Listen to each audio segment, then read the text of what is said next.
하나님의 능력의 그 첫째는, 출발은 바로 뭐냐?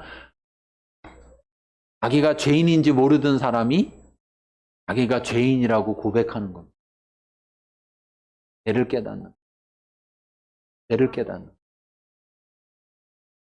베드로가 사도행전 2장에 보면 베드로가 막 전할 때 36절 37절 그런즉 이스라엘 온 집은 확실히 알지니 너희가 십자가에 못 박은 이 예수를 하나님이 주와 그리스도가 되게 하셨느니라 했더니 그들이 이 말을 듣고 마음에 찔려 죄를 깨달았어요.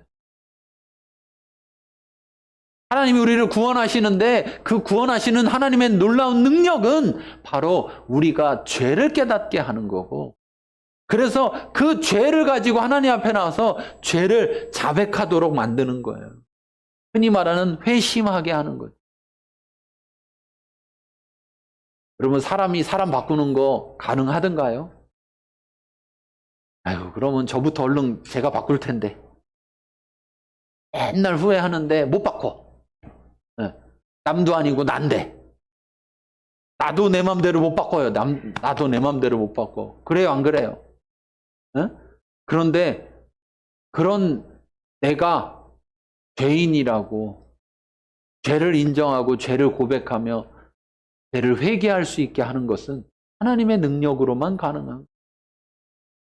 사람이 말을 잘한다고, 설명을 잘한다고, 사람이 뭔가 권유를 잘한다고 그 말로 그 사람이 죄를 인정하고 죄를 고백하고 회개할 수가 없습니다.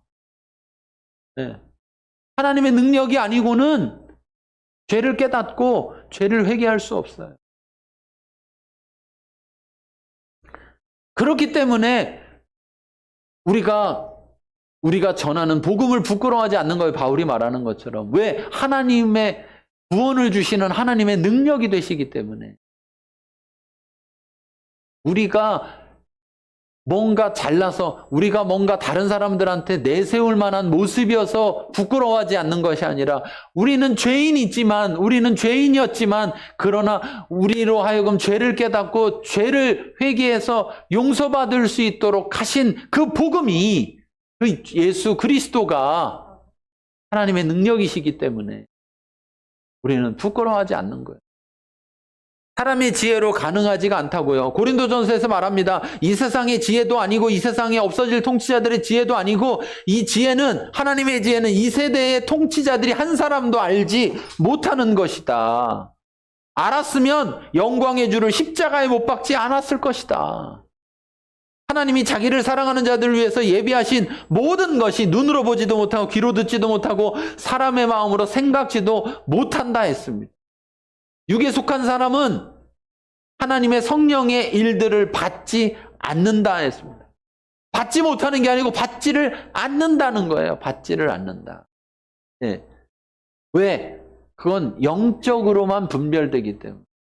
육적으로는 분별할 수 없기 때문에. 그런데 고린도서 2장 10절에 또 똑같이 말하기를, 오직 하나님이 성령으로 이것을 우리에게 보이셨다. 하나님이 우리를 위해서 예비하신 모든 것. 우리를 위해서 예비하신 모든 것은 뭐예요? 가장 핵심이 구원이에요. 구원을 위해서 예비하신 모든 것들을 성령은, 이것을 우리에게 보이셨으니 성령은 모든 것고 하나님의 깊은 것까지 통달하시느니라. 사람의 일을 사람 속에 있는 영에 누가 알리요? 이와 같이 하나님의 일도 하나님의 영 외에는 아무도 알지 못한다. 하나님의 영이신 성령이 아신다는 거예요. 우리가 세상의 영을 받지 않고 오직 하나님으로부터 온 영을 받았으니 이는 우리로 하여금 하나님께서 우리에게 은혜로 주신 것들을 알게 하려 하십니다. 그러니까 하나님이 우리를 얼마나 사랑하시는지, 하나님이 우리를 위해서 십자가에 달려 죽도록 아들을 내어줬다든지 이런 것들을요, 세상의 지혜로는요 이해할 수가 없다는 거예요. 받아들일 수가 없다는 거예요. 좋은 건데도 못 받아들이는 거예요. 좋은 건데도. 무슨 나한테 돈 내라는 것도 아니고, 나한테 해가 된다는 얘기도 아니고, 나를 위해서 내 죄 때문에 대신 죽었다고 하는데 그거를 받아들이기가 어려운 거예요. 왜? 이건 영적인 부분이기 때문에. 어떻게 가능하냐? 성령으로 가능하다. 그래서 누구든지 성령으로 인하지 않고는 그리스도를 주라 시인할 자가 없다고 말하는 거예요. 그 성령을 통해서 우리를 구원하시는 것이 바로 하나님의 능력이고, 그렇게 됐을 때 고린도후서 5장 17절에 말합니다. 그런즉 누구든지 그리스도 안에 있으면 새로운 피조물이라. 이전 것은 지나갔으니 보라 새 것이 되었도다. 여러분, 여기에 새 것이 되었다는 건 무슨 어린아이로 다시 돌아갔다는 얘기도 아니고, 얼굴이 이뻐졌다는 얘기도 아니고, 키가 커졌다는 얘기도 아니고, 살이 빠졌다는 얘기도 아니에요. 옛날 기억 다 하고 있고 그대로인데, 새 것이 되었다는 건 뭐냐? 내 존재가 바뀌었다는 거예요. 어떤 존재로? 죄의 백성이었던, 죄의 종으로서 죄의 다스림을 받았던 존재에서 이제 거룩하신 하나님의 다스림을 받는 존재로 바뀌었다는 거예요. 거룩한 하나님의 존재, 거룩한 하나님으로부터 다스림 받으려면요, 거룩하지 않고는 다스림 받을 수가 없어서 예수 그리스도를 통해서 죄인된 우리를 용서하시고, 예수 그리스도를 우리의 거룩으로 삼으셔서 우리를 보지 않고 우리 앞에 있는 그리스도를 보시면서 우리를 거룩하다 하시는. 그래서 그리스도 예수 안에 있으면, 우리가 우리 안에 그리스도가 아니라 우리가 그리스도 안에 있으면 하나님은 그리스도를 바라보시면서 우리를 거룩하다, 의롭다 하신다는 것. 세상에서 할 수 있는 것이 아닌 거예요. 그래서 갈라디아서 5장 16절에 말합니다. 너희는 성령을 따라 행하라. 그리하면 육체의 욕심을 이루지 아니하리라. 그러니 이제 하나님의 통치 가운데 살아가려면 그 능력은, 하나님, 첫째는 우리가 하나님 말씀을 따르는 능력인데, 그 따르는 능력도 하나님의 능력으로 가능하다. 성령을 따라 행하라. 성령을 따라. 여러분, 아브라함이 갈대우르에서 하나님의 부르심을 받고 하란에서 이제 떠나 가나안으로 가게 될 때, 그의 구약 성경 속에서 그의 모습을 보면 그는 온전한 믿음이 아니었고, 그의 믿음은 그 아들 이삭을 바치는 순간 그의 믿음이 온전함을 알 수 있어요. 그런데 히브리서에서는 그 아브라함의 믿음을 어떻게 평가하느냐? 그가 하나님의 말씀을 따라 떠날 때 믿음으로 떠났다라고 인정하고 있어요. 참 놀랍지 않습니까? 이게 하나님의 은혜인 거예요. 이것이.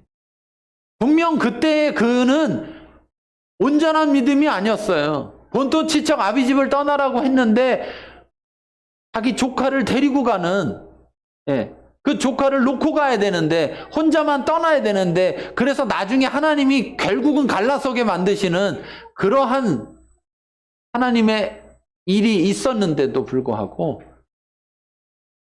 이제 시간이 지나서 그를 평가할 때 하나님은 뭐라고 평가하느냐? 그가 믿음으로 갈 바를 알지 못하고 떠났다. 우리가 지금 한순간 성령을 따라 행한다고 해서 지금 한순간 온전하여지지 않습니다. 그러나 우리가 성령을 따라 행할 때 우리는 온전한 순종으로 나아가게 됩니다. 그래서 하나님의 온전한 통로가 되어질 것입니다. 그러면 우리를 통해서 하나님의 능력이 나타날 거예요. 왜? 우리가 성령을 따르기 때문에. 성령을 따르는 그것만으로, 아브라함이 떠났다는 그것만으로 하나님이 그를 통해 역사하셔서, 심지어 그가 애굽으로 갔을 때조차도 그가 잘못했는데도 불구하고 하나님은 그를 지켜주셨고, 하나님은 그를 통해서 하나님의 일 능력을 나타내셨어요. 부족함에도 불구하고. 여러분, 우리가 성령을 따라 행할 때 우리가 하나님의 다스림을 받는 능력이 나타나게 됩니다. 그리고 우리가 혹 부족할지라도 그 부족한 우리를 통해서 하나님의 능력은 하나님의 나라를 온전케 행하실 거예요.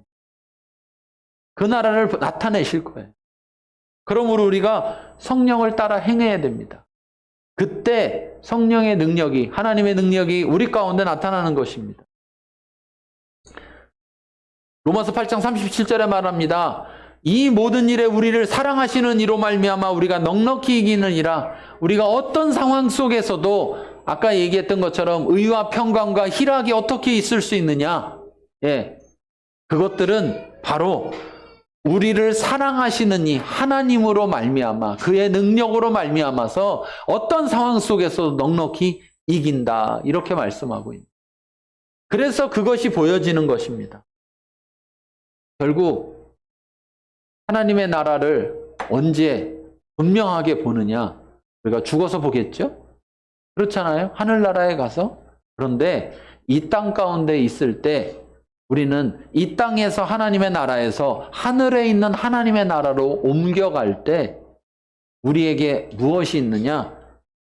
두려움이 있는 것이 아니라 오히려 소망이 있고 담대함이 있다는 거예요. 바울은 말합니다. 나는 선한 싸움을 싸우고 나의 달려갈 길을 마치고 믿음을 지켰으니 이제 후로는 나를 위하여 의의 면류관이 예비되었으므로 주 곧 의로우신 재판장이 그날에 내게 주실 것이며 내게만 아니라 주의 나타나심을 사모하는 모든 자에게 도니라. 우리가 이 땅 가운데 하나님의 나라를 살아갈 때 심지어 세상에서 가장 두려워하는 죽음을 향해서까지도 그 죽음도 넉넉히 이기는 하나님 나라의 백성이 되어질 것입니다. 그리고 그걸 통해서 하나님 나라를 보게 될 것입니다. 어느 곳에서 예전에 들었던 이야기 중에 하나가 선교사님이 가서 열심히 복음을 전하면서 그들을 섬겼는데 아무도 안 믿더래요. 안 받아들이더래요. 실패한 것이 아닐까 그랬는데 그 선교사님이 죽고 나서 그곳 사람들이 다 믿었다는 거예요. 이게 어떻게 된 일일까? 하는 말이 진짜인지 죽을 때도 그런지 두고 보자 하고 지켜봤다는 거예요. 그런데 그의 죽음을 통해서 오히려 그들은 그가 했던 말이 실제라는 걸 보게 됐다는 거예요. 여러분, 하나님은 하나님의 백성을 통해서 하나님의 나라를 보이십니다.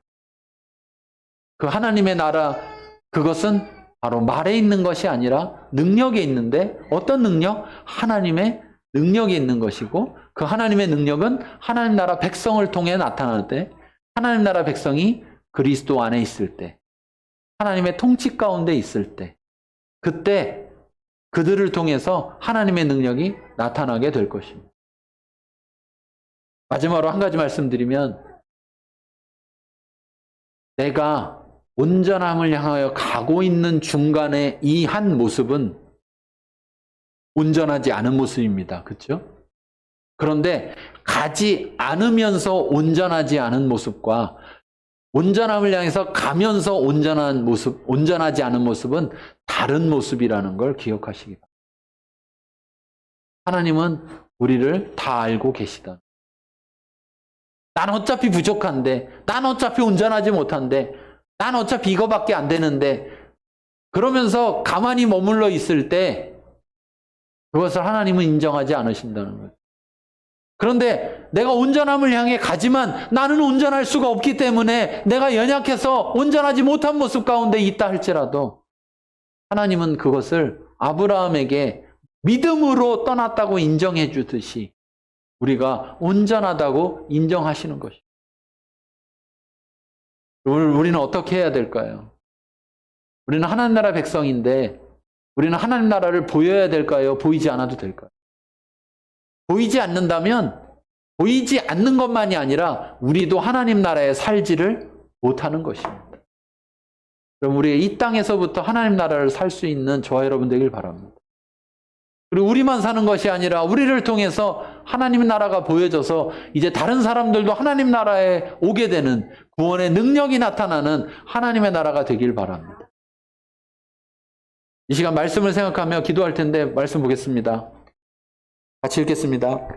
하나님의 나라는 이론이나 지식에 있는 것이 아니라 하나님의 능력이 나타나는 실제에 있다. 네. 나를 통해서 하나님의 능력이 나타나고 있는가? 나타나지 않는다면 왜 나타나지 않는가?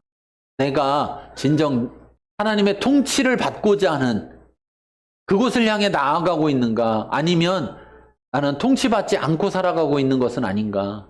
내 자신을 돌이켜보면서 내 말을 통해 하나님의 나라가 나타나는 것이 아니라 나를 통해 하나님의 능력이 나타나고 그걸 통해 하나님의 나라가 보여질 텐데 나는 어떻게 할 것인가?